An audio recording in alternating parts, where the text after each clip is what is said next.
Matt Stedman is an Anglican minister in Sydney's inner west. Matt's busy with his wife and 4 young children, all the while serving his local community with practical and pastoral needs. I spoke to Matt on Easter Monday, the day after what should have been one of Matt's busiest days at his church, St Bede's. I find out what it was like celebrating Easter Sunday services in isolation. I'm Brett Farrell, and this is The Lock-In.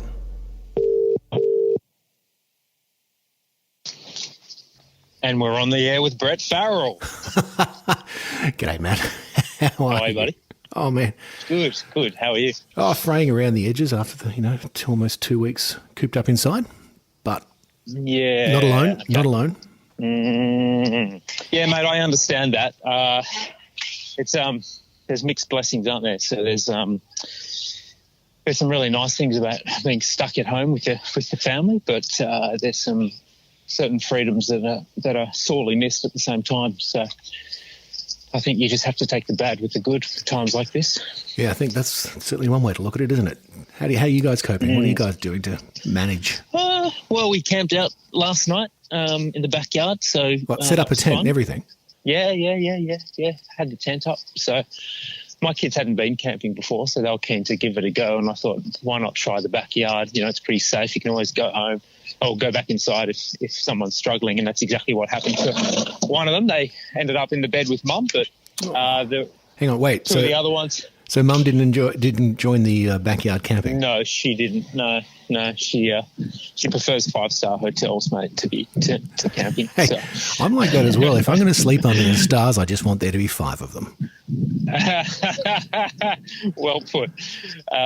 Yeah. So no, she stayed inside. But your backyard's actually quite big. It could have you could have actually been on a camping trip in your back garden. Yeah, it was really, it's huge. And it was a 6-man tent, so there was plenty of room for 3 of us. But I was sharing a sleeping bag with my son, which I won't do again.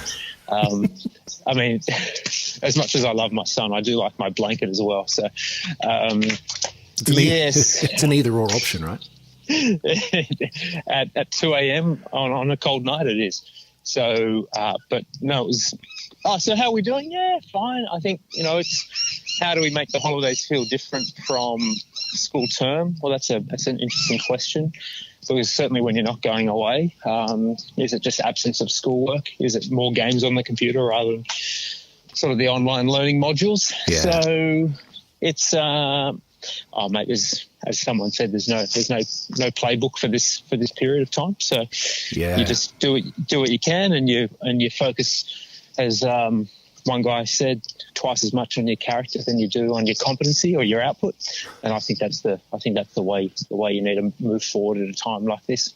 If only kids could adopt that mentality so easily, wouldn't that be fantastic? Because I find at our house at the moment, we're probably doing all the wrong things. Probably allowing a bit more screen time than we otherwise would have, and yeah. Partly because there's only so many games of you can play, right? Well, we're the same. Like we used to be pretty strict on screen time. There are stricter people, but we were kept a close eye on it. But now that sort of has gone out the window, and it's just like, whatever gets us through the day needs to have and to keep you occupied. Yeah, and I think that we have younger kids means it's slightly easier to keep them entertained. Yeah. So Disney Plus has been a huge blessing. Can we go watch a movie for 2 hours? Yeah, off you go. And they're quite they are quite satisfied with FaceTime with their friends rather than sort of the face-to-face. Yeah. My 8-year-old is probably struggling the most with social stuff, but my 6-year-old boy, he's got his Lego, he's got his camping trips, so he's just fine. Yeah. Doesn't know any different, really, does he? It's beautiful. Yeah, it's a bit like that. I mean, he was just about to start soccer season. And he sort of missed out on that. So yeah, he hasn't sort of cottoned on to what life can be like outside the 4 walls of the family house. So, but yeah, for those with older kids, they're probably doing it a bit tougher than we are. What was it like yesterday for you? Anglican Minister, Easter Sunday, church is closed. Yeah. I think one of the first times in church history where people weren't allowed to gather and weren't able to gather and that was a very strange thing. I actually had a really uplifting experience. I mean, it was a very relaxed start to the morning. I could actually engage with an Easter egg in an Easter egg hunt with my kids, which I haven't been able to do for 15 years or so. It meant that I wasn't in the church building. It's 7 a.m., 7:30 a.m., setting everything up and going over the sermon, that sort of thing. It was already recorded and it was already ready to go on YouTube on Thursday afternoon, Thursday night. So it was a very relaxed day for me. That's sort of really practically speaking. The other practical thing I'd say was that I was actually able to do church with my family, which I haven't been able to do for 15 years either. The fact that I've been able to sit down next to my wife with my kids to actually invest into my kids' discipleship by reading them the Bible, teaching them the Bible story, asking them questions, praying with them. I haven't been able to do that as a church pastor for a long, long time. So that's been really quite refreshing. So the pressure off on Sunday morning and then, being able to engage with my kids and with my wife as we gather around to do church has been really, really nice. Having said that, not being able to gather together with the church family, I mean, it's unheard of. No one's, unless you've been in underground church in China or maybe during one or two of the world wars. I mean, you've always been able to gather face to face and in the flesh to celebrate, particularly Easter Day. So, very, very strange to press play on YouTube and all of a sudden, church is on. So there's sort of a sense of isolation, but at the same time, this diminished sense of community happening. But can I just ask about that, Matt? Because the idea of putting the church online, I get it, right? It's an ability for people to still hear a sermon and somehow interact with their friends. But is it really church? Yeah, well, it's a really, really good question. I would say it is.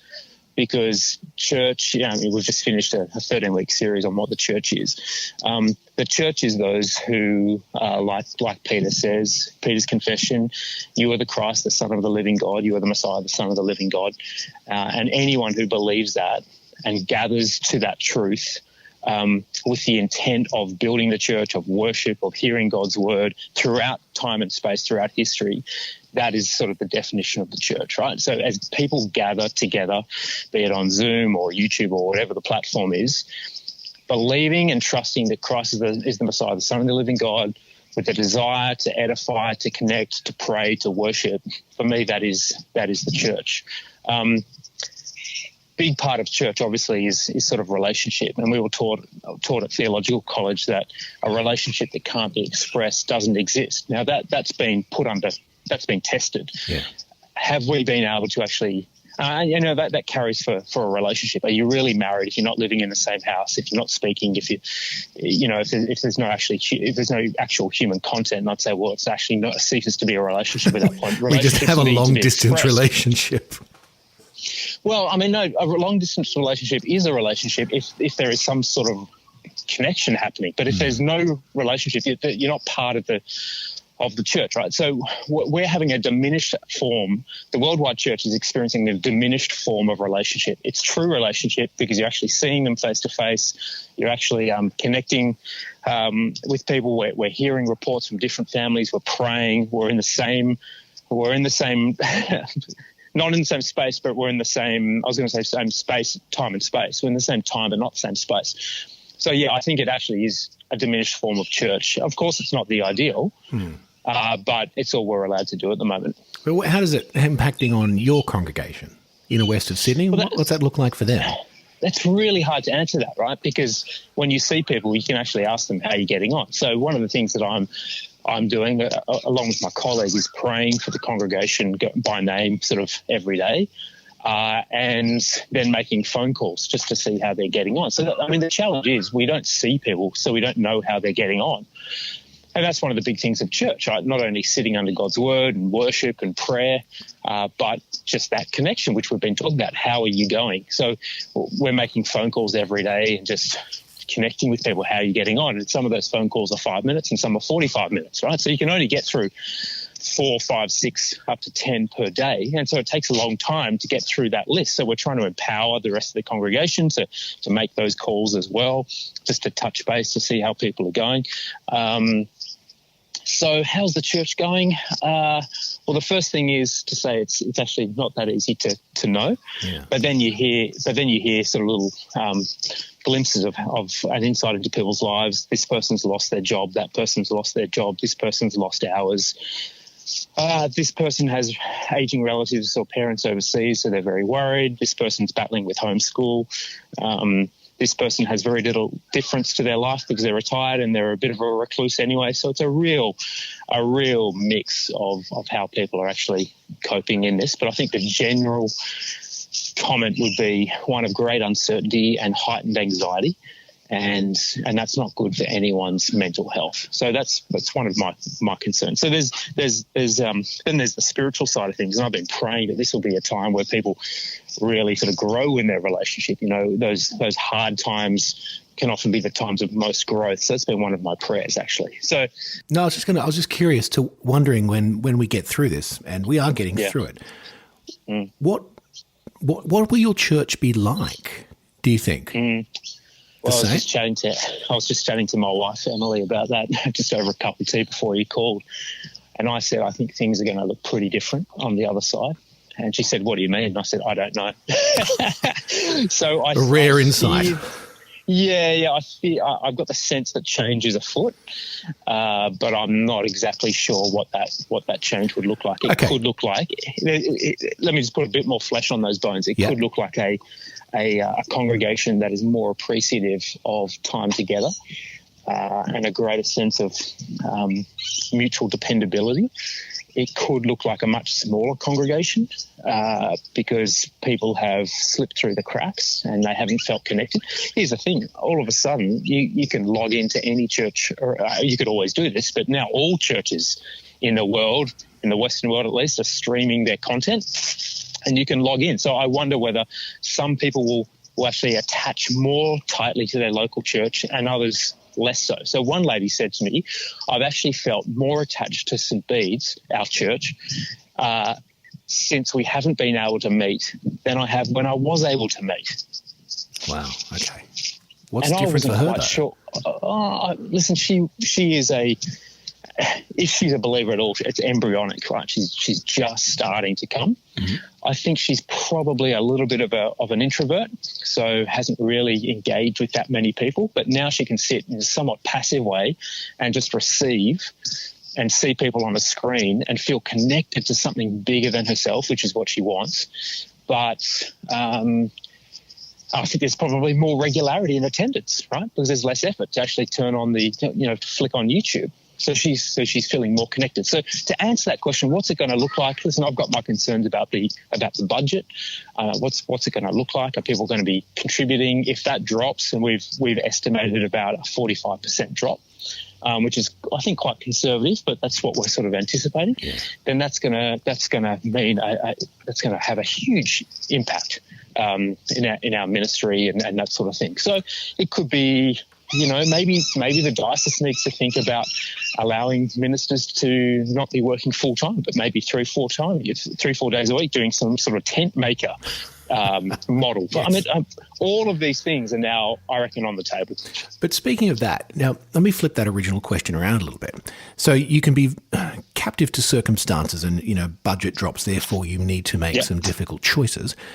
The other way to think about it is, budget aside, what changes would you like to make? I mean, what an opportunity just to reimagine how things are actually done. Do you think about it from that perspective? All those things maybe you've said over the years, why are we always doing it like that? Why don't we? I've never said that. We've always done it this way before. Yeah. Listen, mate, I think we run a pretty, that's a good question to ask. We run a pretty lean ship here, and we try to prioritise face-to-face contact. So our youth, our kids ministry, our drop-in centre, our mercy ministries, Now, obviously, our services, our community groups and growth groups, they're all sort of face-to-face. So that's the thing that we want to get back to. Obviously, all churches want that. All churches are grieving the loss of sort of face-to-face and interpersonal sort of relationships. It's a really interesting question. For me, it's sort of the pastoral stuff that I hope will change. I chatted to one lady, and I was encouraging her in the early days of the lockdown, so to speak. 3 weeks ago, I said to her, "Listen, we're going to be streaming our services through Facebook. I know you're not on Facebook, but would you consider joining?" She goes, "Oh, no way." I said, "Oh, okay." I said, If Facebook was the only way that you could engage with church over the next 6 months, would you consider joining?" "Oh, no way," she said. I said, "Right." She said, "I get the weekly email. That's enough for me." Wow, okay. And I was thinking, geez, that doesn't say a lot for our services, does it? Comparable to a weekly email. I think probably it says more about Facebook. It does. And so there's been a couple of people who have said no. But my point is this, I hope that people feel the isolation in one sense, so that they are actually driven with a renewed sense of purpose and appreciation for what we have been allowed to do for the last 2,000 years, which we're now no longer able to do. So I really hope that they feel that this is a real valley experience, as opposed to a mountaintop, a valley experience of hardship.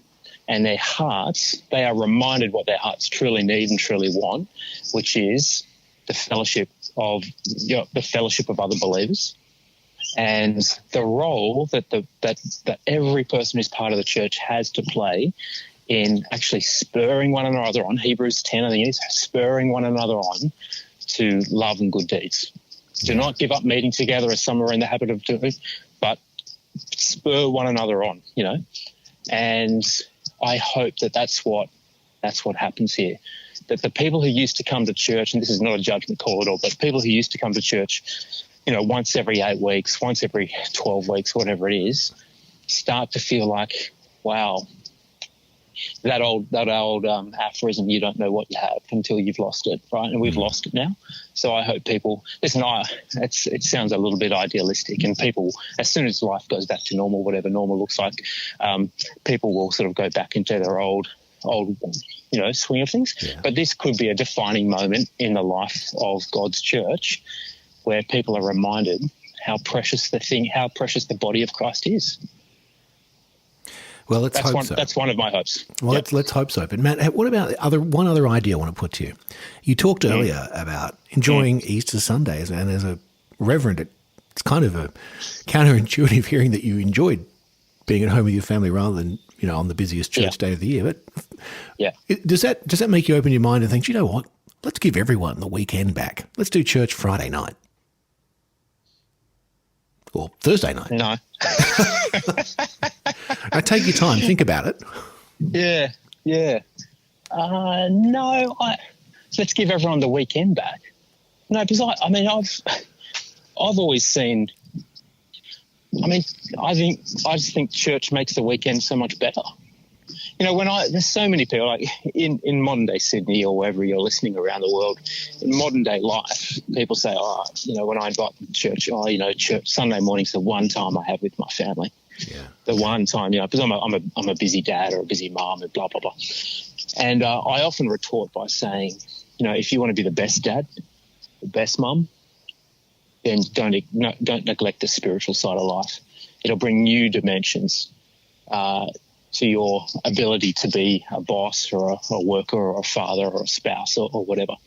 So no, I wouldn't say give people the weekend back. The weekend is theirs. We have all things in Christ, and I just think the church is the cherry on top, mate. Now you sort of expect a minister to say that, and listen, I can't remember the last time I had a weekend away, but I have had one. I think it was about 6 or 7 years ago, and it was amazing. And I remembered what all the fuss was about, having a weekend away, having a Sunday off, leaving on a Friday night, getting back Sunday night. No, I don't think that's that's what we want to do. I think we want to remind. Listen, I'm not saying you must be at church every week. That's not what I'm saying at all. And people have the freedom to go away and enjoy their families, and God bless them in that. Go in peace. But I don't think we'll come through the other side of this and go, oh yeah, let's change church. Having said that, I was trying to get a Saturday night service up and running up at my old church in Roseville. I'm trying to start a new congregation here as well at Drummoyne, and people have said, "Oh, when are you doing it?"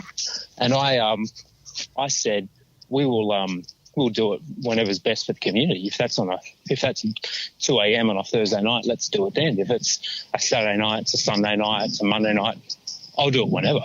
Yeah. Because I'm not beholden to a Sunday morning or a Sunday night, but there is that, some people say that cultural echo that Sunday morning is the time where people gather to do church. I mean, that's being eroded and has been eroded over the last 30 or 40 years with all sorts of things. And the amount of parties that my daughter gets invited to on a Sunday morning, it's probably 50-50 with Saturday mornings now. So I would do church whenever